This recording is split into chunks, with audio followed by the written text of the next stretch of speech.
Did you know there's a man so legendary in Texas BBQ that pit masters whisper about him like he's a folk hero?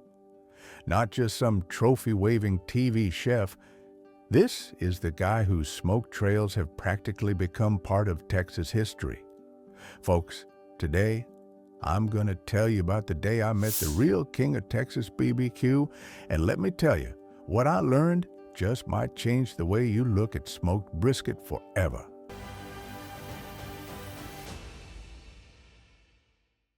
Howdy, y'all. Welcome back to the Lone Star Plate, the channel where Texas isn't just a place, it's a way of life. If you're here, it means you care about the things that matter: good stories, good folks, and good old Texas BBQ. In today's video, I'm pulling back the curtain on a Texas legend, someone who doesn't just cook BBQ, but defines what it means.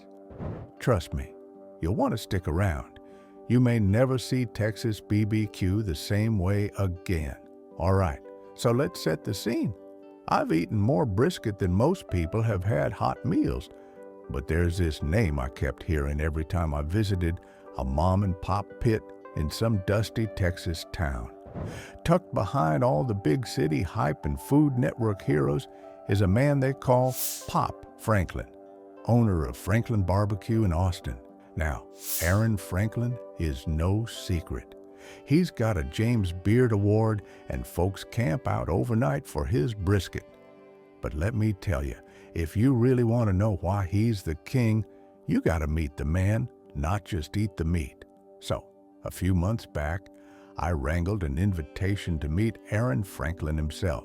I showed up just before dawn.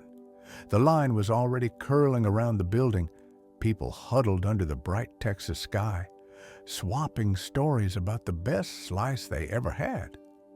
After a bit of Texas small talk with folks in the line, I was brought around back, straight to the smoker. That's where I found him. No fancy chef's coat, just blue jeans, a t-shirt, and a face lit up by mesquite glow. Aaron wasn't just cooking meat, he was tending to it, more like a craftsman than a chef. There's a certain reverence there, I promise you. He looked up, wiped his brow, and that was my introduction to the real king of Texas BBQ. Right off the bat, Aaron floored me with this. "You can't fake patience," he said. "It's hours and hours. Sometimes the brisket decides when it's ready, not you." He's up before sunrise, coaxing every ounce of flavor from those briskets.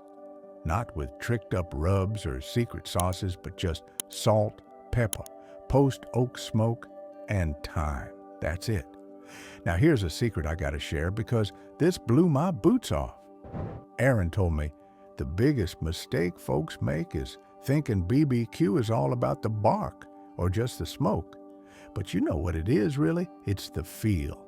When you pick it up and it bends just right, that's when you know you've got it.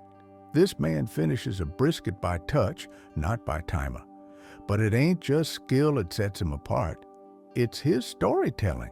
He talked about the way BBQ brings people together. Strangers sharing tables, swapping stories, all brought together by a plate of something slow cooked and smoky. I saw it firsthand. There's a sense of community in his place, like a Sunday potluck, but every day. Here's a plot twist for you. Aaron Franklin didn't grow up in an old BBQ family. He taught himself by trial, error, and pure stubbornness, the true Texas way. "I burned more briskets than most people have ever cooked," he laughed. But every ruined brisket was a lesson on patience, humility, and respect for the process. He even offered a unique insight. BBQ isn't about perfection.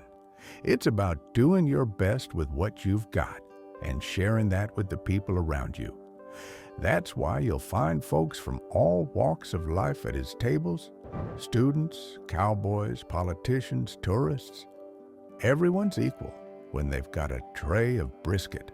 So what sets Aaron apart isn't just the food, it's the respect he gives the craft and the community spirit he's built, all centered around the simplest ingredients and a whole lot of heart. Now, you might be wondering, does the food live up to the hype? Friend, let me tell you, that first bite was transformative. The crust had snap, the meat was velvet, and somehow every bite tasted like Texas itself, wide open, proud, and bold.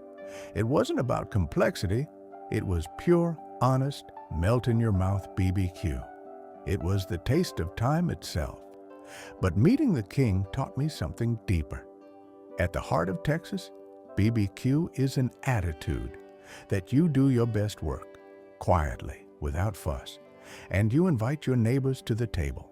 You don't chase fame, you chase flavor, and you let your food do the talking.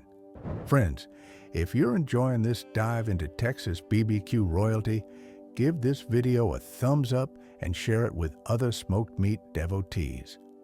Mosey on down to the comments. Tell me, have you ever tasted BBQ that changed your life? Who's the unsung BBQ legend in your neck of Texas? And don't forget to subscribe to the Lone Star Plate for more stories about Texas folks, flavors, and traditions you won't want to miss. As I walked away from Franklin Barbecue that day, smoky and full and just a little bit wiser, I realized something. In Texas, BBQ is bigger than just food. It's the glue that holds our stories together. The real king of Texas BBQ isn't just a man with a pit. It's every Texan who respects the flame and invites others to the table. So next time you take a bite of slow smoked brisket, remember, it's not just what's on your plate. It's hundreds of years, thousands of hands, and one big Texas heart. This has been the Lone Star Plate, where we tell it the way Texans do.